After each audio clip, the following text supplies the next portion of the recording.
Вы смотрите «Актуальное интервью», в студии Надежда Саханская. Здравствуйте. 29 января в Красноярске стартует 37-й международный турнир по вольной борьбе «Кубок Ивана Ярыгина». Желаем нашим спортсменам ярких побед. А вот какие значимые спортивные состязания пройдут в этом году в нашем регионе, об этом и не только поговорим с гостем студии Леонидом Спиридоновым, министром по физической культуре и спорту Республики Саха. Леонид Николаевич, добрый день. Добрый день. 2025 год был, безусловно, ярким для спортивной жизни нашей республики. Чем порадуете в наступившем 2026? Ну, конечно же, мы в прошлом году провели очень много мероприятий. Ну, основные мероприятия — это, конечно же, игры по национальным видам спорта, игры Манчара, ну и различные всероссийские соревнования, чемпионат России по легкой атлетике на 100 километров. Ну и в этом году тоже у нас будет очень насыщенный год, много мероприятий. Мы проведем спартакиаду по адаптивным видам спорта для наших людей с ограниченным здоровьем, да, ну и, конечно же, проведем спартакиаду среди пенсионеров, мы проведем спартакиаду трудовых коллективов, ну и, конечно же, помимо этого мы проведем ряд всероссийского уровня соревнований, это чемпионат России по стрельбе из лука, всероссийское соревнование, Дальневосточный федеральный округ по художественной гимнастике, ну и чемпионат России по масс-рестлингу, который пройдет в городе Нерюнгри. Поэтому в этом году тут такие крупные мероприятия мы тоже планируем и проведем. Надеюсь, что на высоком уровне. Ну и, конечно же, ежегодно мы проводим много соревнований и международных. Романа Дмитриева, Павла Пенигина, ну и, конечно же, Дмитрия Петровича Коркина. Ну, не забудем и про федеральные проекты, которые продолжают реализовываться. Ну, федеральные проекты у нас вообще в республике тоже работают. Мы ежегодно строим площадки ГТО. В прошлом году мы 8 площадок построили. Умные площадки строим. В прошлом году мы в Вилючском районе построили. Также есть и модульный зал, строительство модульного зала. Мы закончили в прошлом году строительство модульного зала в Татьевском улусе, село Черках. Ну и, конечно же, оснащение спортивным оборудованием наших спортивных школ, Олимпийского резерва, адресная субсидия. Ну вот и такие вот у нас федеральные проекты у нас работают. Ну и кроме этого мы в прошлом году начали реализовывать земский тренер в нашей республике. В прошлом году мы 3 вакантных должностей разыграли по конкурсу. Ну и, конечно же, они уже сегодня работают в районах. В этом году земский тренер будем реализовывать 18 единиц. Поэтому скоро будут конкурсы. Мы сегодня готовы реализовать тоже этот проект. Поэтому и очень рады, что такой проект у нас внесли в линии спорта. Свои кандидатуры, заявки могут еще желающие присылать?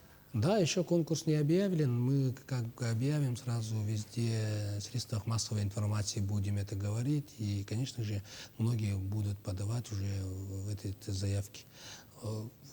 Как я сказал, в прошлом году у нас было 3 единицы, но в этом году 18, поэтому я думаю, что будет больше шансов попасть и найти себе работу.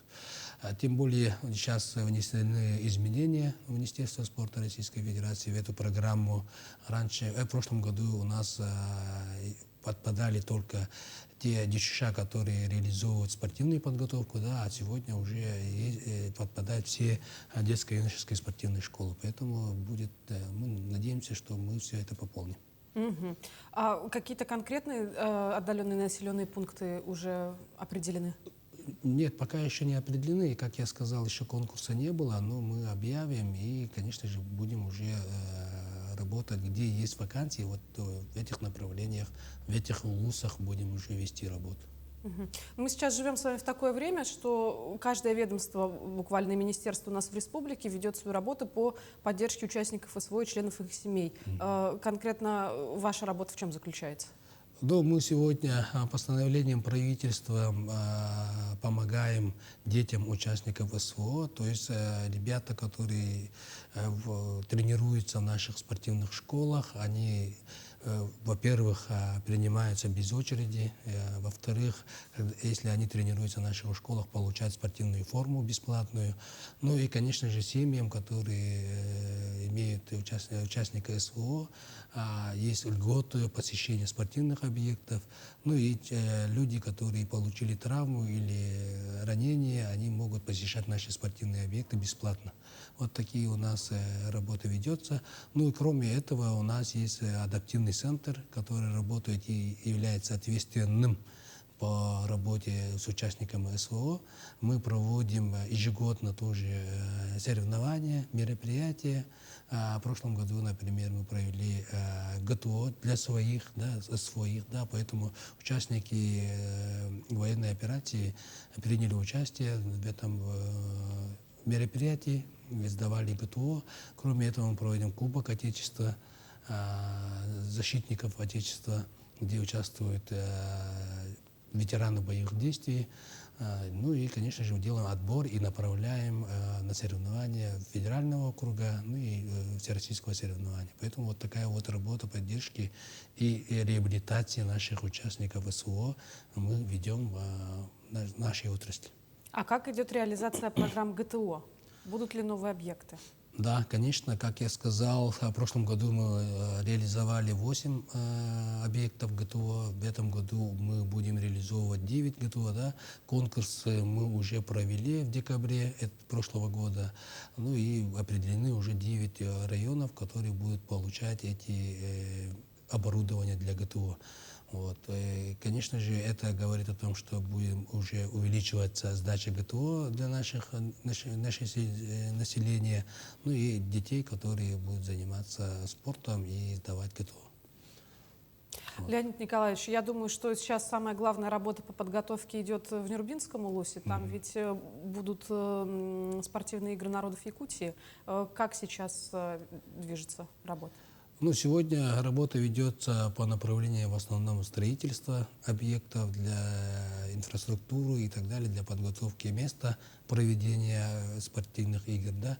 Ну и, конечно же, с этого года мы уже начинаем отборочные соревнования. В этом году около 9 видов спорта уже проведут отборочные соревнования. Места проведения отборочных соревнований уже определены. В нескольких районах будем проводить отборочные соревнования. Ну и основные еще виды спорта в следующем году будут отборочные. Ну а финальная часть, вы все знаете, в следующем году, в 2027 году, будет в Дербе в июле месяце. Тогда нам осталось с вами поговорить еще и про турнир, посвященный памяти Ивана Ярыгина. В конце этого месяца мероприятие состоится в Красноярске.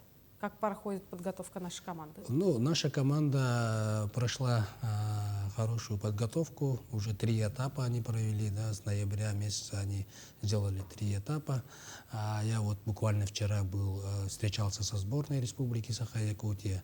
И сегодня уже команда вылетает в город Красноярск, где будет участвовать на этом турнире. Мы знаем, что наша команда... В нашей команде будут участвовать все наши лидеры, например, как Лев Павлов, Константин Капранов, Неткун Сергей, ну и наши девочки, которые постоянно показывают хороший результат. Поэтому команда готова очень хорошо, схватки они провели, поэтому мы надеемся, что наши ребята покажут хорошие схватки, хорошую свою форму, ну и, конечно же, надеемся, чтобы они показали хороший результат. Мы ждем от них побед всегда. Наша республика любит борьбу, много болельщиков. Ну и, конечно же, все зависит от них. Мы сделали все, сейчас ждем от них победы. Ну, я думаю, что они покажут себя во всей красе. Если я не ошибаюсь, 6-7 февраля уже в Якутске состоится одно из больших спортивных мероприятий. Какого? 6-7 февраля очередной этап к играм Дыгына, когда? Отборочные соревнования играм Дыгына, да, они будут проводиться. У нас, как вы знаете, отборочные игры на игры Дыгына сегодня являются не одним соревнованием, да, сегодня уже отбирают по многим соревнованиям, которые проводятся, и будет в Барагонцах, в городе Якутске, в Чурапче и так далее, и многие, которые эти отборочные пройдут, они попадут в игры Дыгына. Поэтому такие соревнования идут, и я надеюсь, что это будет, наоборот, улучшение качества, да, участников. И в нашем цехе, где проводятся игры Дыгына, примут участие сильнейшие спортсмены этого вида спорта.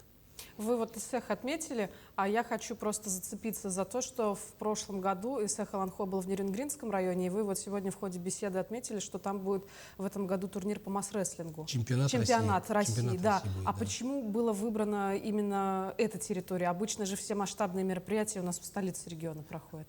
Ну, это желание было района, Нерюнгринского района, да, они хотят развивать масс-рестлинг. Ну и, конечно же, решение принимала Российская Федерация по масс-рестлингу, да, под руководством Михаила Дмитриевича Гуляева. Ну, конечно же, мы поддержали эту идею. Если район хочет, берет на себя какие-то расходы по организации и федерации, если это поддерживает, мы, конечно же, поддерживаем. И хочу отметить, что это впервые у нас чемпионат России проводится на нашей территории Республики Саха-Якутия. Ну и, конечно же, нейрингеры как бы по доступности приездов других регионов является одним из удобных для того, чтобы спортсмены приехали и поездом, дорогой, ну и, конечно, самолетом. Поэтому было выбрано этот город, этот район, и надеемся, что мы проведем этот чемпионат России на высоком организационном уровне. Ну да, на нас лежит большая ответственность. Да. Леонид Николаевич, большое спасибо, что нашли для нас время, пришли сегодня, рассказали о том, чем живут спортсмены. По возможности приходите к нам еще. Спасибо, что пригласили. Напомню, вы смотрели актуальное интервью. До встречи в эфире.